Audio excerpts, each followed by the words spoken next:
League guy has new video on races / classes. I was actually watching that before I went live. Yeah, see, I got like halfway through it. I mean, it looked interesting. Well, I'm back. Last time we had a look at the world of Riot's MMO, and we talked about how the overall world design has been done for a few years now. If you have no idea what League's universe is about, I would recommend watching that one first. But now that we learned about the basics, we can dive into the other big MMO topic, the playable races and classes. When it comes to the races, just like the world, they are pretty much done. Over the years, the lore fleshed out the races of Runeterra, and now they each have their own unique story. In fact, at this point, it feels like we know Riot will not make up a brand new race. Of course, they could always theoretically do it, but I seriously doubt they would. Because that would be like forcing a new race into the world of Lord of the Rings. It would feel off among all the already established rules. I strongly doubt you wanna put a bunny person next to Aragorn. With that said, don't worry, I just watched Lord because of the the Rings. lore will allow Riot to make up new races and make them feel natural. I'll show you their clever system in just a moment. But for now, just know that yes, we already know the races of this world. So the question is not going to It's be actually crazy what how many races pictures Riot is going to make up. there are question of is League of going to Legends be, stuff. from the Their races artists that are already constantly just exist, pumping shit which out ones that a will lot of be people don't playable? see. And perhaps more importantly, And it's all so how good. will they be playable? You see, a few years back, I released a similar video where we talked about the classes and the races together with TB Skyen. And today, I would not recommend you watch that video. Back then, I was still clinging onto the idea that faction-based MMOs were a good idea. It worked for WoW, and it worked for my guilty pleasure, WildStar. Unfortunately, what I didn't know is that merely a year later, the idea of faction-based MMOs would crumble to dust. That's because factions have a massive flaw. Besides the fact that PvP is almost guaranteed to be one-sided. I mean, who would want to play for the losing side? Especially if there is no compensation. Classic. To be fair, I will say I like playing the losing team. I do. In World of Warcraft because I win. Like 3v1s, and I like those situations. But everyone's saying same. Yeah, me too. But I say that, but that doesn't matter. That's just what I like. Okay, I'll say this. I would not enjoy playing on Benediction Horde. Like, when I say losing, I'm like, you know what? I would play Alliance on Arugal. I would like this. This looks really fun. This is where I'd have fun. But here, when you can't get a group for anything, no. WoW is a perfect proof of that. Not to mention New World. But also, if you split everyone into two sides, you are splitting up your player base. And that is almost never a good idea. You simply don't want to prevent people from playing together. I'm pretty sure private servers did this thing, and I wish Blizzard would do this. I wish they would simply just lock factions on servers. Like, you kind of have to step in and be like, you know what? For the sake of this server and sake of the game, you can't play Alliance here. I'm just baffled they never did that. Sure, they allowed free transfers and all of those sorts of things, but they did that? No, they just locked the server and added a queue. They didn't stop you from making a Horde character on Fairlina. They should have. The problem is, you know, let's say you play WoW and you're like, hey, me and my 3 friends want to play World of Warcraft. And then you go in and he's like, yeah, I've got this character on Fairlina Horde. You guys could join me. It'd be awesome. And then they try and join you and they can't. So, you know, there's no full winning here. But still, you know, it's a better result in the end. Just lock the server. I'm surprised they didn't do it. I think that I'd like faction PvP. Just means the devs have to, you know, be assholes sometimes. The reason why in the past it worked for WoW is because Blizzard heavily played into the faction pride. People were proud to fight for the Horde or the Alliance. But even back then, it really wasn't perfect. And then people started min-maxing the game and they realized that factions didn't matter. And that's where Riot has the edge. You may know that League of Legends has a lot of different regions, where they all act independently and they all have unique relationships with their neighbors. Because of this, forcing faction alliances into this world would ruin the already established lore. So PvP factions are most likely not going to be a thing. However, despite that, League absolutely has faction pride. People love it when a new Shuriman champion is announced, because people love that place. And people love it when the new champion is not Ionian, because goddamn we have too many Ionians. Nearly every League of Legends player has a favorite region. And you bet when the MMO comes out, people will want to play for that region. And this is where the brilliance of Riot's world kicks in. You see, the fundamental lore of League of Legends is based Magic on the Asia? idea that anyone can be from any region. After an event the story refers to as the Westward Migration, races mixed up all around the world. So it's not like there is a furry region where you can only see furries. I could see, like, if League of Legends announces a new character, let's say it's Demacian or some shit, I don't know, that like in the MMO there will be like a statue of that character, and everyone that is a Demacian will go around like that statue and be like, oh, praise the new champion. Every time. There are definitely regions where you like can a statue of see Garen more furries, is announced or something. But this world doesn't have exclusives. This means maybe that that's when cringe, you're but that's picking cool up to me. what you want to play, besides just picking a race and a class combination, I strongly suggest Riot also allows people to pick their origin, with the origin being the starting region. Without a system like this, you would force all human champions to be, for example, Noxian. And that is simply not how this world works. So, I've been mumbling about how this world works for quite a while. So now, let's actually dive into all the races that exist in this universe. Nice shoes, by the way. Spoiler alert, League doesn't have too many different races, because it's focusing on depth over variety. Of course, as it is with any RPG, there is the human race. But it would be cool if the humans varied depending on their origins. For example, if you pick a human from the Freljord, they would be an Iceborn and they would have extra frost resistance. A Demacian could have a bit more magic resistance, Ionians could have a bit more nature resistance, Shuriman's heat resistance, and so on. I think it's going to be crucial for Riot to preserve the feeling of every origin feeling at least slightly different. This is an RPG after all, and despite the fact that balancing is usually a big issue, I strongly believe these RPG elements have to be preserved. But if Riot is afraid of people min-maxing the game from the very beginning, focusing on the origin stat with the most value, Riot can always do the safe thing and only give each origin different customization. In the Freljord, people tend to be more pale with lush beards and Nordic tattoos all over their bodies. Shurimans have the classic dreadlock style. People from Bilgewater have the pirate crew tattoos. Piltovans are your fancy mustache people, and Ionians have the wild untamed hair and beards. So even without special origin stats, I do believe these unique character customizations would enhance the region pride too. It's not, so that's what humans would be about. Pretty versatile and nothing too special in an RPG world. So now let's have a look at the more unique races. After humans, the second most spread out race are the Vastaya. As we mentioned in the last video, the Vastaya are a race that came to be after humans started mating with magical animals. But the thing is, depending on where they are from, there are loads of different kinds of Vastaya. From cat boys to fox girls to lizard girls.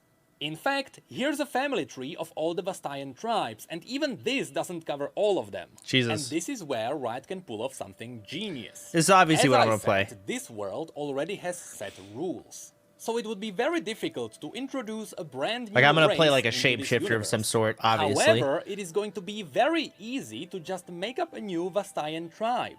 So I propose that Riot doesn't make the Vastaya as a playable race overall, but instead it would be cool if Riot let the specific tribes to be playable races. This would leave the door open for them to introduce new playable races later down the line. If they cross off all the Vastaya at once, they kinda shoot themselves in the foot. But I know, here I go mumbling about how the world works again. So let's have a look at some of the specific tribes. When I say Vastaya, most people think of Ari. She comes from the Vasani that look like foxes. Although her tribe is mostly gone, the lore can justify new members to be found, so they can be playable. The Kilash tribe comes from the jungles between Shurima and Ishtal. These lion-like people are known for hunting dangerous beasts, and they take great pride in trophy Predator. collecting. It's the average mount collector. The Shimon tribe are monkey-like people from Ionia. Actually, While just their watched Prey older last members night. It's are actually very so good. wise, their younger members can be very goofy. The Otrani come from Mount Targon, resembling the classic goat people.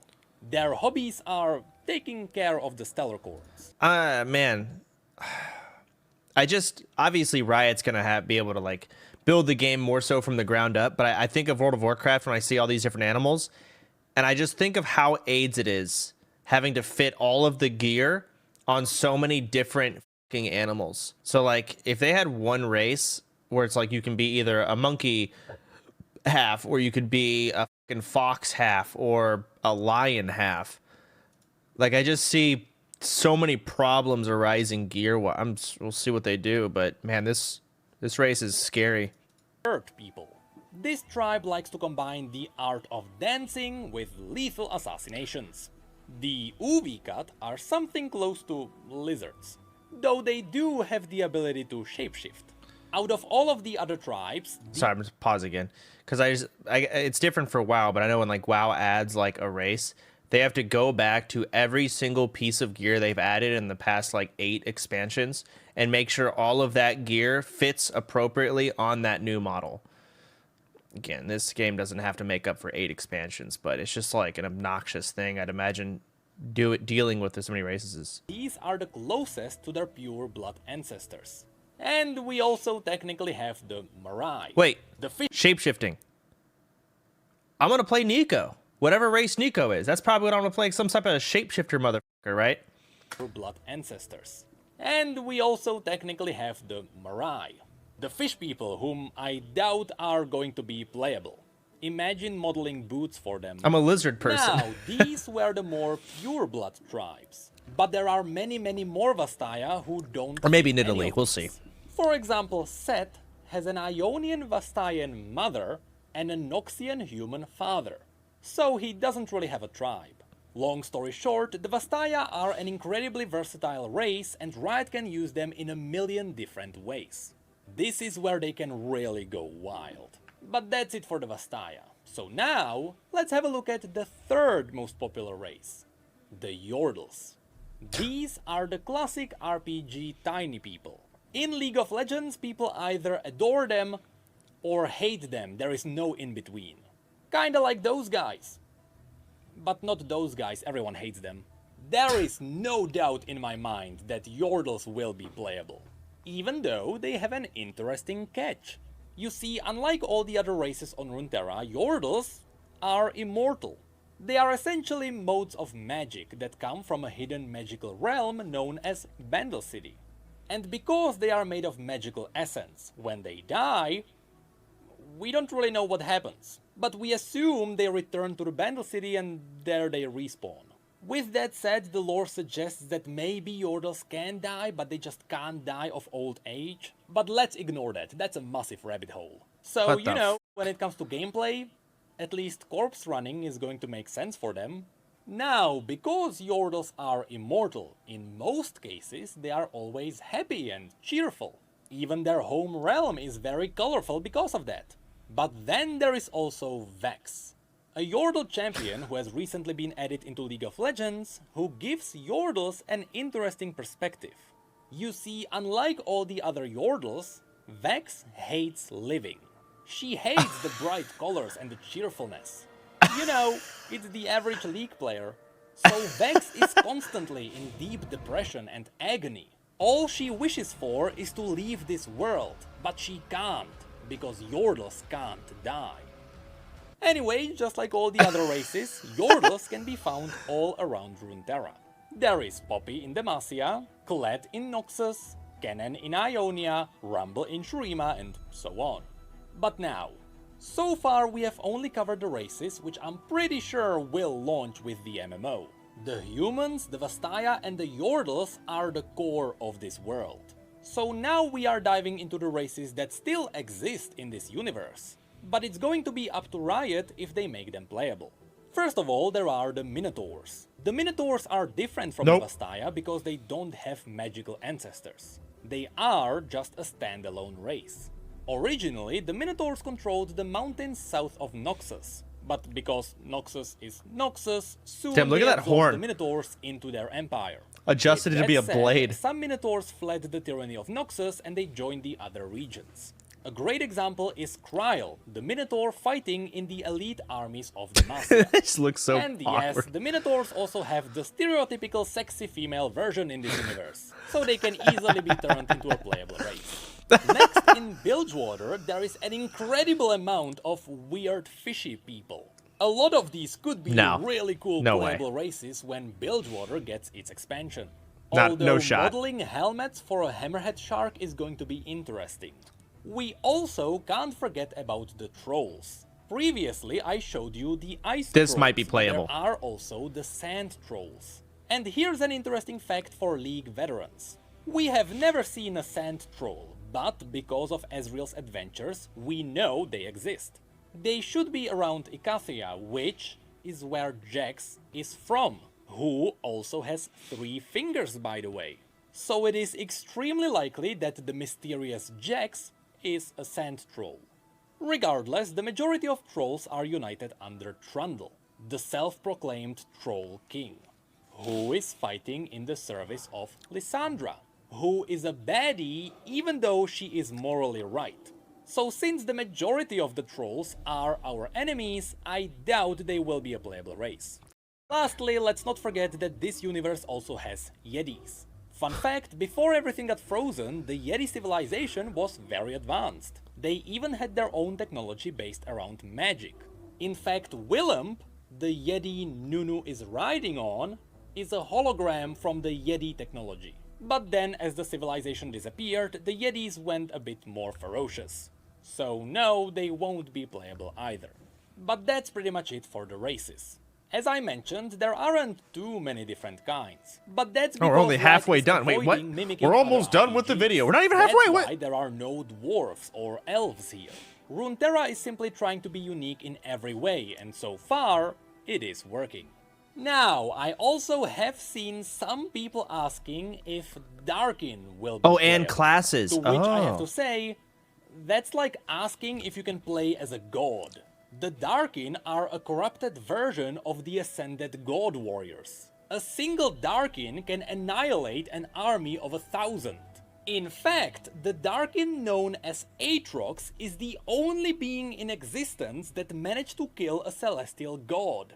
He stabbed someone wielding the power of the Aspect of War so hard, the Aspect of War died. So no, I don't think Darkin will be playable. Anyway, with all the races covered, assuming Riot is going to use the Origin system, this is what the playable races could look like. Humans are versatile, they are Let me pause this, hang on. Alright, so Demacia, what is Vastaya? Or human, yes, Vastaya, Yordles. Oh, I see, so Demacia, like, the races, let me move this. Noxus will have literally everything, Failure will have Minotaur and human. Everything has human, it looks like. All the way down. What does Killash mean? Lothlin and Atrani? Why is he one of those? Yeah, Noxus is the only one that has everything. Oh, types of Vastaya. Oh yeah, Vastaya have so fucking many. You're right. But yeah, Demacia definitely won't have Vastaya because Demacia hates magic. They're racist against magic users. Yeah, I mean, I don't know what I'd play. Probably, who knows? There is not much to mention there. When it comes to the Vastaya, the common tribes can easily appear in Noxus, Piltover, and Bilgewater. These are the regions open to everyone. On the other side, the Vastaya are closely linked to spiritual magic, so you will hardly find one in Demacia, since it is a firmly anti-magic region. And somehow, not many Vastaya were ever mentioned in the Freljord, so Riot doesn't have to force them there. But then we have Shurima, Ionia, and Targon. Assuming these would be saved for expansions, they could be used to introduce new You've got like playable 10 years to races. think about it. Since You're right. I doubt all the newcomers remember the names. That's why I hate Flush, watching these Loathland, videos. and Trani are the lion people, bird people, and Gets the me goat excited for no when reason. it comes to the Yordles, as I mentioned, they can originate from anywhere, but they do avoid the Freljord and Targon because of the harsh climates. And yes, I know there were some prehistoric Yordles in the Freljord, but after it got covered in ice, they disappeared. And lastly, the Minotaurs can be found in Demacia. Like there is a solid, shot. I will actually be dead by the time this game comes out. With all of this said, remember, this is just my decently educated opinion. Since the races are pretty much mixed up all over Runeterra, Riot could also lift the limitations and let every race start in every region. Probably and I was would be possible. fine with that. Some story would be wonky, but it wouldn't be anything horrible. Although, I still believe some racial exclusivity helps the feeling of RPGs. So, all of this Oh, it's Soraka. is still only the first half of the video. If you wanna take a break and do your business without washing your hands, now's your chance. This program will continue in 5 seconds. This wallpaper engine? What is this? Did you wash your hands? Okay, so far we only covered the races, which was Alright, I'm definitely actually very still the curious on easy classes. part. The much Before I even watch, I'm trying to think like, obviously he's going to answer these questions, but what classes do you put in Riot? Or in League of Legends? You obviously cannot be a god like half of the characters are. I guess you just do mage, like basic, generic mage, warrior, shapeshifter, maybe? I guess you just do your basic generic and it kind of just falls in with, different abilities some specific characters have. Rogue, jungler. Maybe jungler is like, a survivalist type class. You lay down traps and stuff. TFT classes. You could go with like, shimmer scale. You just make a bunch of money. I don't know. Maybe they won't have any classes, kind of like Divinity. Yeah, maybe you start out as just, champion. And you build into talent trees. We'll see. Archer, assassin, sorceress. We'll see. much more difficult All right, let's see what he answers. are going to be the classes. This is where Riot is facing a great challenge.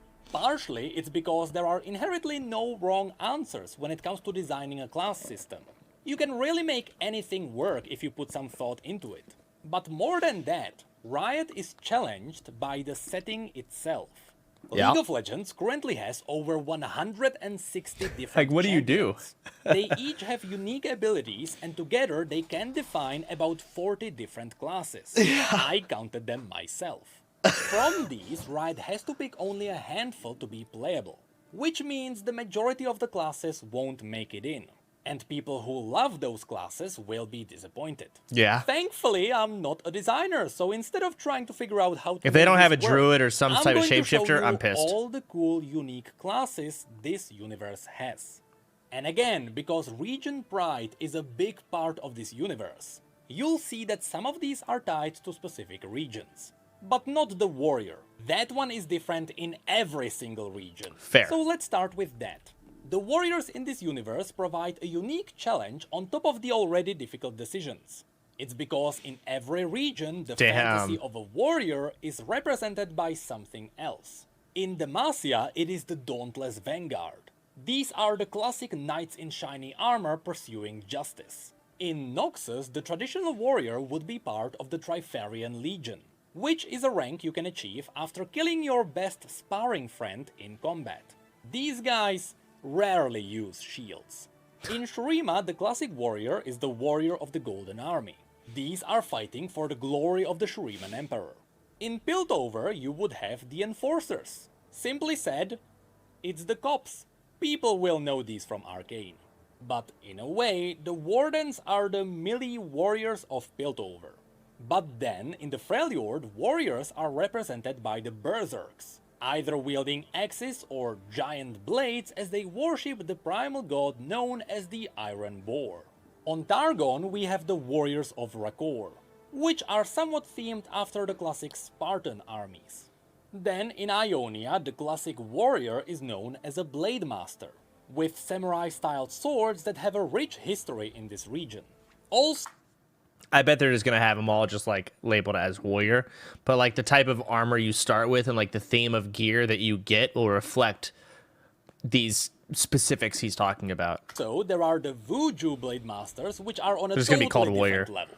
The Vuju technique is so powerful it was forbidden from using it in combat. The TLDR version of the story is that when Noxus invaded Ionia, Master Yi obliterated entire Noxian legions on his own, before Noxians realized how overpowered he was and they nuked the town where the Vuju Blade Masters were trained. So now there is no more Vuju Blade Masters, just normal Blade Masters. And lastly, the common warrior in Bilgewater would be a brawler. You see, I like how Master Yi is also overpowered in the lore. I don't think I've ever played against him because I ban him every game. But moving on. Named 8 different kinds of warriors. How is He's Riot not going OP. to handle Okay, this? you're right. I don't know. They could just make one warrior But in my rating, class he and is. then just have the players play out the fantasy while wearing cool armor sets. Bronze Or elo. they could make it so that every origin has a different skin of the class. You know, all the abilities would be the same, they would be doing the same numbers, but when a Noxian swings a weapon, there is a bloody trail, and when an Iceborne Berserk swings a weapon, there is a frosty effect. But again, this is for Riot to figure out. Now I'm just going to show you all the unique and interesting classes from this universe. In Demacia, we have the Mage Seekers. These are the people who hunt down mages. They carry with them a stone disc called the Grey Mark. This is the tool that allows them to absorb magic. There's no way this that's would a be sort playable of an race. anti-magic class. No, that's not going to be playable. There's no way. Because they hunt down mages. Like, that's their job. So what happens when you party up with a mage? Like, that's going to be like you're going to be killing them in your, like, first few quests when you start in Demacia, probably. Like, no way. There are also a lot of iconic Demacian scouts. Also, Demacia has a lot of stories about theaters and bards. But Demacia also brought spotlight onto the Sentinels. The Sentinels of Light are people dedicated to fighting the undead. Because the undead can't really be killed with normal weapons. They use the relic stones that can be forged into any weapon. Be it a crossbow, a gun, a really big gun, or even a sword. Fun fact, in the lore, the Sentinel guns don't have triggers. You have to will it to fire with every fiber of your body. So of course, Lucian canonically fired it with his PP. Lastly, this will be unknown to even veteran League players, but Demacia put a really cool twist onto the Paladin class. You see, in League of Legends, when you play as Garen, his ultimate is to smite his enemies with a giant holy blade. This made people wonder, is Garen a mage? In Demacia? Actually, no. In the lore, Garen has never done anything even similar to this. And that's because there is something even cooler happening. Most people in Demacia pray to the aspect of justice, which they call the Winged Protector. That's why Demacia has There's a lot going to be, of okay, angelic clerics, statues. paladins, priests. Coincidentally, the Now aspect they can of have all justice three of those. can also be found in League, its scale. So what's happening is that when Garen is casting his ultimate, it is not him magically creating a holy blade in the sky. It is actually the aspect of justice answering his call.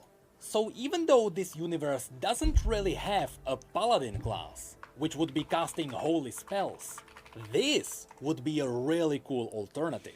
People who worship the aspect of justice and let her answer their calls.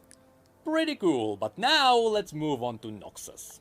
Noxians are one of the only regions who harvest black powder, so they also have their own mercenaries with functional guns. In Noxus you can also find a lot of demonic cultists, so I would expect a warlock or a demon summoner, and they also have a few renowned assassin guilds. And the most unique of them all, Noxus also has a circle of hemomancers, people who follow Vladimir, a lord who used to be a hostage to the Darkin, and who eventually learned how to use their blood magic. So like a blood magic mage? That could be cool. And I see that happening. These people use the very same blood Homomancer? magic Oh, no. that shaped the Darkin. Then in Shurima, Stop. we may find Arcane Mages. These people follow Zera, the most powerful mage on Runeterra, whose body has been reduced to nothing but arcane energy. I would honestly love to see this class in-game, because I love the idea of having an Archon form on cooldown. Shurima also has some prophets who can open like a up lightning tiny portals caster. into the void and summon tiny void creatures. It would be sort of like Warlock in WoW. You know, use the power of the enemy against themselves. Then there are the Sand Shifters. Okay, my opinion. I look at like the last 3 classes I've seen are all talent specs of mage, right? You've got Blood Mage, you've got Electro, like those are talent specs, right? People who can use the sand to create sand mirror images. And we can't forget about the Chronomancers. People who use time magic in a lot of creative, interesting ways. Then in Piltover, riding off of the success of Arcane, people will want to play as a Warden, which is a more elite version of the Enforcers. These would be equipped with sniper rifles and stun grenades. On the crafty side, there are also the Hextech Engineers. These are the people who Engineers can use probably gonna be science playable. to allow them to wield magic even if they are not mages. And separate from them, there are also the Artificers. To them, anything from a powerful arm to blade legs should be possible. And down in Zone, I would love to see some kind of an alchemist who's using questionable drugs to help his allies. All right, I'm notepadding here because I'm actually curious. All right, so we got Warrior, we got Mage, we got Engineer. What would you call your ranged class? Like, what would you call like Caitlyn and Ashe and I guess Marksman, Archer, Hunter, Archer. Let's call Archer slash... No, let's call it Ranger because I could use a gun too. We'll see. Let's move on. Next we go into the Freljord. Here we can find the Draklorn Inquisitors, which are Lyssandra's followers with abilities themed around true ice. Essentially, these would be Frost Battle Mages. But perhaps the most iconic for the Freljord would be the Shamans. These worship the animalistic primal gods of the Freljord, and all their abilities mimic the primal gods. Ooh Be dear. it a bear, a fox, a mammoth, or a boar. Then on Targon we would find a lot of people with celestial powers. You know, calling down stars and such. I'm gonna put But there Shaman are down. also the Solari who use the power of the sun to enhance their attacks. They also wear massive plated armor, so Nah, this they're- would be the tank class. They'll get thrown in with Or paladins. the Lunari, who use the power of the moon to stay in the shadows. This would be more of an assassin class. Besides these, there are also a lot of star callers around, and even draconic worshippers. Probably an Then assassin. in Ionia, besides the Vuju Blade Masters, which would be far too overpowered, some people choose to fight without a blade. These would be the monks of Hirana. Monks? They channel the power of Ionian dragons to empower their limbs. Maybe. And don't worry, they are a bit different from the traditional monks. They are far more badass. Think less Bruce Lee and more Dragon Ball. But of course, Ionia is also home to the Kinku ninjas. Their goal is to maintain balance in Ionia. This means that when a spirit starts killing people, the ninjas go out and deal with the spirit. And when people start terrorizing the spirits, the ninjas go out and deal with the people. Most of these are your classic ninjas empowered with spiritual magic. But some are using the forbidden shadow technique. And while they surely look evil, just like anything in League of Legends, it's not really one-sided. These ninjas are simply using questionable techniques to protect their homeland. And honestly, the Shadow Ninjas are so iconic for Ionia, I really do believe they will be playable. Then we get to Bilgewater. Besides all the things that you could do with pirates and monster hunters, the most iconic class of this place are the Priests of Buru. The Buru worship the god of motion called Nagakeboros. While they are priests, they fight with full physical strength, while borrowing power from the god to empower themselves. Usually this means the god spawns tentacles to smack the enemies around. But they also have healing powers. So that would be a really cool support class. In Riot's RPG called Ruined King, you can play as Ilaoi, the Maybe High they'd have Priestess priest of involved, Boros. and there'll be like a there specific you can talent see tree. all the attacks she can pull off. Shaman subclass And too this could be takes that. us to the last place, Ishtal, which will most likely be saved for an expansion. As I mentioned in the last video, Ishtal specializes in only one thing: elemental magic. So if elemental mages become a class, and they should, even in League elemental dragons are a core mechanic, they would come from Ishtal. But that's it for all the unique classes this universe Okay, has but to where's the offer. shapeshifters, Funnily man? enough, when I was drafting all these classes, I realized a lot of them fall under specific category. Oh, let's see. Warrior, gunslinger, hybrid, mage, summoner, rogue, support. Motherfucker, what did I put? I got rogue. That goes with assassin. Support. I mean, that's generic. Summoner. I don't have a summoner on here. Do I have mage? Hybrid? I guess shaman is what I put for hybrid, right? I feel like hybrid is also just so generic. Gunslinger, I mean, that matches with my ranger, but ranger, I feel like you can throw a bow on them or a gun, right? So I feel like ranger is more likely than gunslinger. Shaman is support, yeah. I'm seeing if I'm looking for like a shapeshifter of some sort, see if he put anything here. Riot better not watch this video and be like, you know what? It seems like we can get away with not having that. Don't you fucking dare. So I'll be going pissed. with the skin idea for all the classes wouldn't be too unreasonable. But developing so many artistic variations of the classes would Spirit be mage? taxing. Maybe. So overall, I believe Riot should not care about disappointing some players for not including their favorite class. Cute. With so many options, it's going to happen anyway. Instead, pick a couple of classes that simply make sense for you. You know, a Blade Master here, an Arcane Mage there, and just have fun. Having Talking fun right to during me, yeah. development usually translates into great experiences. And I hope I'm not pressuring anyone by stirring up hype. If anything, I'm just happy that people find these videos interesting. And all I'm doing is presenting information that Riot released over the past 10 years. I mean, I know the video is interesting because Asmon only paused 3 times and he said, That's fucking cool. and, I like it a lot. and, What the fuck? This is actually really cool. I didn't know any of this. that to me marks a big success. Next time we are going to talk about all the already That's really established cool. raid bosses of this universe. Which is a very personal topic for me. You know, I am a father, my son is 2 years old.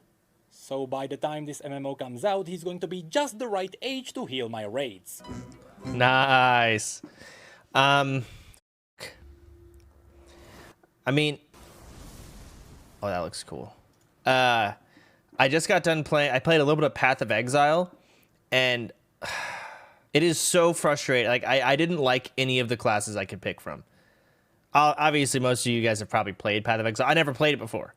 So, and I've never watched anything on it. I don't know anything about Path of Exile, but I played it for a day. I did the tutorial like 3 times, just trying out the different classes. There was like 4 to pick from. I don't have any of the DLCs, so there might be more, but there's no shapeshifter, and it hurt. I didn't want to play any of those classes. No druid, no like, maybe I'm just a loser. I am a loser. No druidic motherfucker. It sucked. Path of Exile 2 will. Hopefully, I don't know. I'm just like I'm a shapeshifter main. I like shifting into, you know, different forms, bear form and like cat form and travel form, you know, caster form, kind of going left and right in and out of different stuff. Furry. I mean, even if you were to turn into like a fucking bone like being where you're just made out of bone, like it's fine. So as long as you're going into different forms, shifting in and out of stuff, different play styles and modes you're going in and out of. Skeleton, yeah, it'd be like a necromancer. I'd be cool with that, where it's like you go into, you know, your big brawny, you know, skeleton man with a shield, and then you've got your dual wield dagger skeleton. That's cool because you're going in different like modes. Nidalee, yeah, Nidalee would be sick. Nidalee's cool as hell. I like that. I'm really excited to play this game in 10 years. Man, am I pumped, let me tell you.